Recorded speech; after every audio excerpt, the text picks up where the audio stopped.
Halo semuanya, salam sehat untuk kita semua. Sudah siap belajar untuk hari ini? Sudah disiapkan belum buku dan alat tulisnya? Kalau sudah, yuk kita mulai pembelajaran hari ini. Halo semuanya, kali ini kita akan belajar bahasa Indonesia tentang gagasan pokok dan gagasan pendukung. Yuk kita buka LKS kita tema 1 halaman 5. Di situ ada bacaan yang berjudul Pawai Budaya. Video ini bisa di-pause sebentar supaya kita bisa baca pelan-pelan dan dalam hati.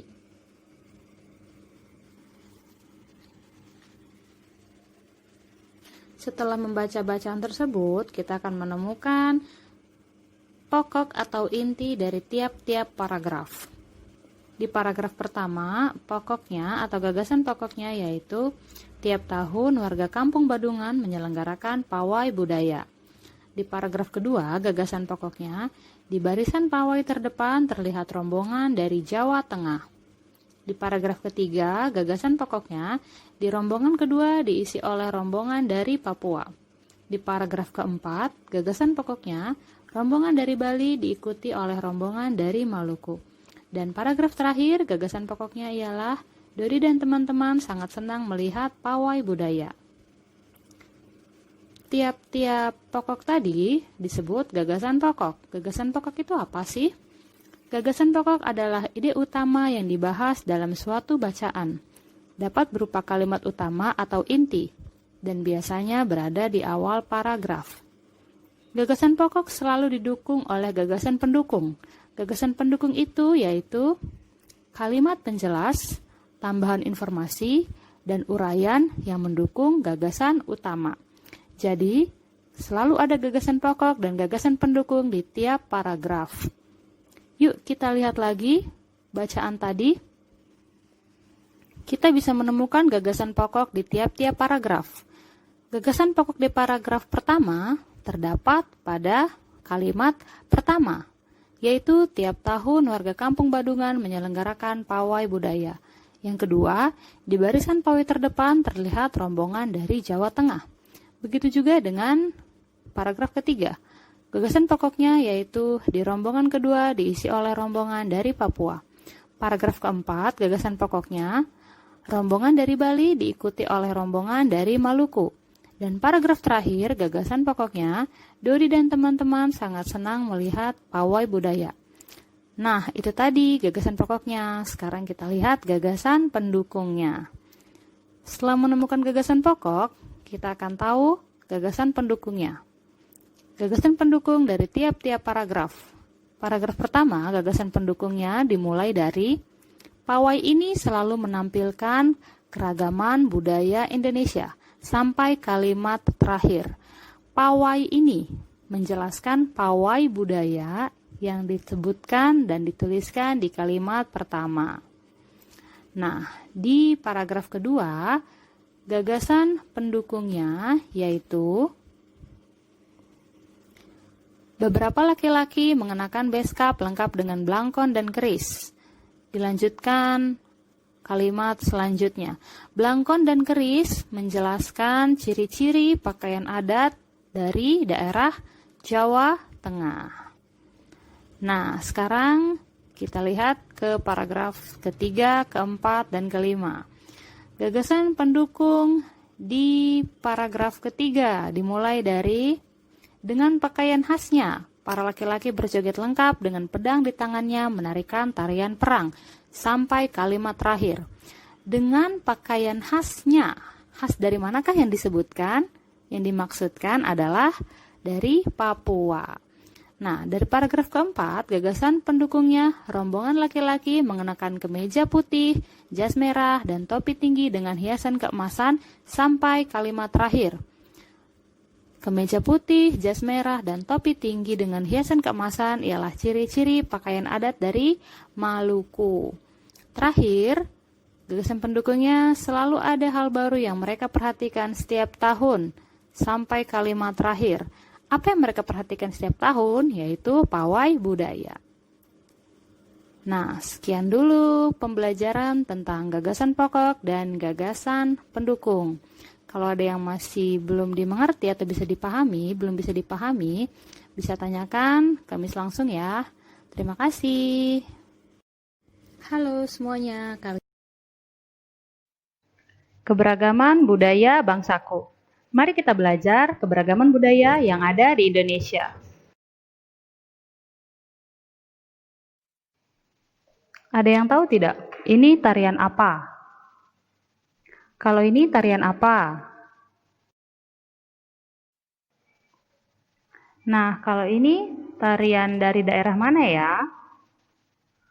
Tarian ini dari daerah mana?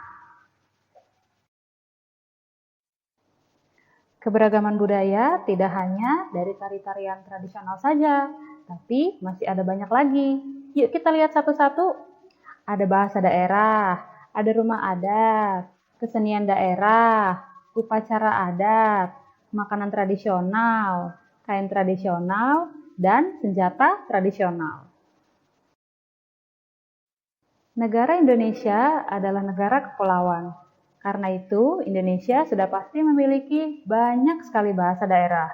Di antaranya ada bahasa Nias, Batak, Jawa, Sunda, Papua, dan masih banyak lagi loh. Indonesia juga punya banyak rumah adat. Rumah ini namanya rumah gadang dari Sumatera Barat.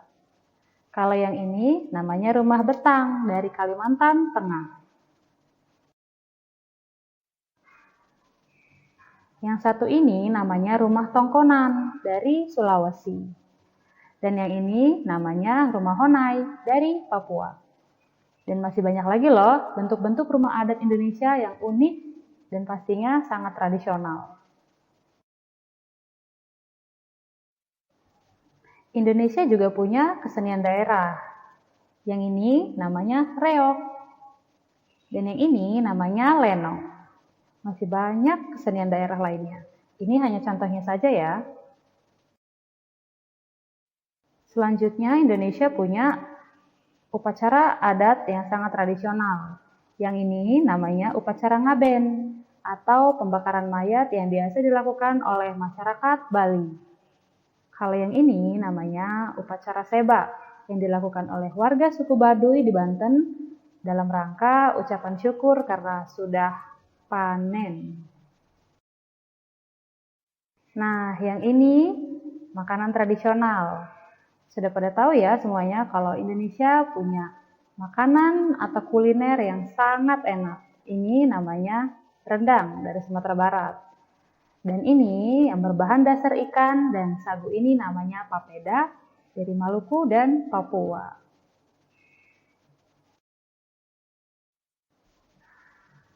Selanjutnya ini ada bika Ambon, tapi bukan dari Ambon ya, ini dari Sumatera Utara. Dan yang ini, kerak telur ini dari DKI Jakarta. Kain tradisional. Contoh ini adalah kain batik Baduy dari Banten. Dan yang ini kain ulos dari Sumatera Utara. Senjata tradisional Indonesia, kalau yang berbentuk seperti bulan sabit ini namanya celurit. Dan yang bergerigi atau zigzag ini namanya keris. Alat musik tradisional Indonesia juga ada banyak. Contohnya ini nih. Ini namanya angklung dari Jawa Barat. Cara memainkannya atau membunyikannya dengan cara digoyangkan saja. Kalau yang ini namanya tifa dari Maluku. Cara membunyikannya dengan cara dipukul atau ditabuh seperti gendang. Yang ini namanya gong. Cara memainkannya atau membunyikannya juga dipukul, tetapi dengan pemukul khusus. Dan yang ini sasando, cara membunyikannya dipetik. Tidak hanya alat musik saja yang dapat mengeluarkan bunyi, tapi benda-benda di sekitar kita pun dapat menghasilkan bunyi. Benda-benda yang bergetar dan menghasilkan bunyi disebut sumber bunyi. Contohnya, gitar pada saat dipetik. Sebelum dipetik, gitar tidak akan berbunyi. Tetapi ketika dipetik, senar akan bergetar. Nah, getaran tersebut akan menyebabkan energi bunyi di udara. dan akan merambat ke gendang telinga kita. Makanya kita dapat mendengar suara gitar. Syarat-syarat terjadinya bunyi. Yang pasti harus ada sumber bunyi, terus ada mediumnya atau udara, dan harus ada yang mendengarnya.